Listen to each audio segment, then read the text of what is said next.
ইন্দ্রাণী গাঙ্গুলি আয়ুষকে নিয়ে যাওয়ার জন্য মরার দিব্যি দেওয়া মাত্রই এবার চিরকালের জন্য নিজেকেই আয়ুষের জীবন থেকে সরিয়ে ফেলার সিদ্ধান্ত নিল কুসুম। হ্যাঁ বন্ধুরা, ভিডিওতে লাইতে দেখতে থাকুন। যে মুহূর্তে কিনা ইন্দ্রাণী গাঙ্গুলি আয়ুষকে সঙ্গে করে নিয়ে চন্দননগরে ফেরার উদ্দেশ্যে রওনা হতে নেয়, ঠিক সেই সময় আয়ুষ যখন কিনা ইন্দ্রাণী গাঙ্গুলির হাত ছেড়ে বলতে থাকে যে মা, ধনী গরিবের মধ্যে পার্থক্য করা তুমি কবে থেকে শুরু করলে বলো তো? তুমি তো আমাদের ছোটোবেলা থেকে শিখিয়েছো যে কোনো মতে মানুষের মধ্যে ভেদাভেদ করতে হয় না। তাহলে সেই শিক্ষাটা কোথায় তোমার উঠে গেলো বলো তো?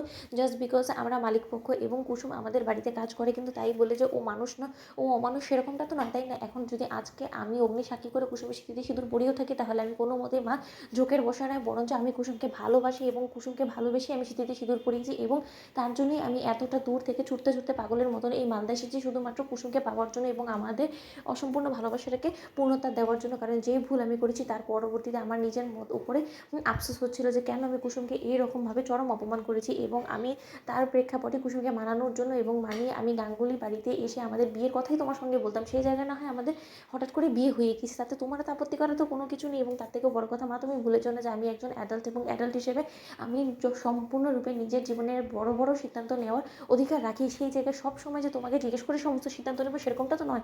ঠিক সেই সময় ইন্দ্রাণী গাঙ্গুলি যখন কিনা বলতে থাকে যে বাহ বাহ বাহ বাহ কুসুম বাহ, এরই মধ্যে মালদা এসেছো, কদিন মাত্র হয়েছে, আমার ছেলেটাকে সম্পূর্ণরূপে তুমি আমার কাছ থেকে কেড়ে নিলে। তোমার ভালোবাসার ছায়াতলে থেকে তো আমার ছেলে সম্পূর্ণরূপে নিজের মায়ের বিরুদ্ধে চলে গিয়েছে এবং মাকেই ভুলে গিয়েছে।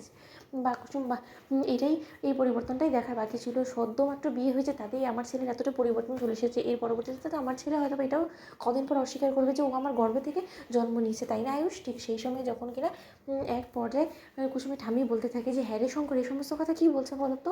ও ইন্দ্রাণী গাঙ্গুলি এর ছেলে, তার মানে তো এটা সর্বনাশ হয়ে গেছে, এটা এই বিয়ে তো কোনো মতেই মেনে নেওয়া যায় না। ঠিক সেই সময় শঙ্কর যখন কিনা কুসুমকে ঠাটিয়ে চড় এবং বলতে থাকে যে নির্লজ্জ বেহায়া মেয়ে কোথাকার, তোর একবার লজ্জা করে না? মালিক পক্ষে এর ছেলের সঙ্গে তুই কী করে এই সমস্ত নোংরা কর্মকাণ্ডগুলো করলি বলতো? নিজেকে কেনই বা এই ভালোবাসা সম্পর্কে জড়ালি, যেখানে কিনা তুই খুব ভালো করে জানিস যে তুই আগুন নিয়ে খেলছিস কুসুম। ঠিক সেই সময় কুসুম যখন কিনা বলতে থাকে যে বাবা, তুমি আমার কথা বিশ্বাস করো, আমি অনেক নিজের মনকে বুঝিয়েছি, কিন্তু তার সত্ত্বেও ছোটো সাহেব আমাকে আশ্বাস দিয়েছে বলেই আমি এরকম একটা সম্পর্কে জুড়তে বাধ্য হয়েছি। ঠিক সেই সময় ইন্দ্রাণী গাঙ্গুলি বলতে থাকে যে শঙ্কর, তুমি তোমার মেয়েকে ছেড়ে দাও, কারণ তোমার মেয়ে আমি ছোটো ঠিকই বলতো যে রীতিমতো বরাবরই আমার ছেলের উপরে নজর ছিল, যেটা হয়তো বা আমি বুঝতে পারিনি বা আমি বুঝেও না বুঝে ভান করেছি, কিন্তু এখন আমার কাছে সমস্তটা সুস্পষ্ট। কিন্তু একটা কথা তুমি জেনে রাখো আয়ুষ, এই বিয়ে আমি কোনো মতে মেনে নেবো না, এবং এই বিয়েকে আমি সম্পূর্ণরূপে অস্বীকার করি, এবং এই মেয়েকে আমি কোনোদিন আমার ঘরে তুলবো না, এবং এই মেয়ে যদি গাঙ্গুলি হাউসে বাড়ির লক্ষ্মী হিসেবে পা দেয় তাহলে তুমি আমার মরা মুখ দেখবে। ঠিক সেই সময় শঙ্কর যখন কিনা বলতে থাকে যে তোর লজ্জা করছে না? তুই এখনো দাঁড়িয়ে আছিস মা ছেলের সম্পর্কের ফাটল ধরে, তুই মরে যা, তোর এই মুখ এখন আমরা কেউ দেখতে চাই না। ঠিক সেই সময় কুসুম গলায় দড়ি দেয়। তো বন্ধুরা, লাইক শেয়ার করো, সাবস্ক্রাইব করো।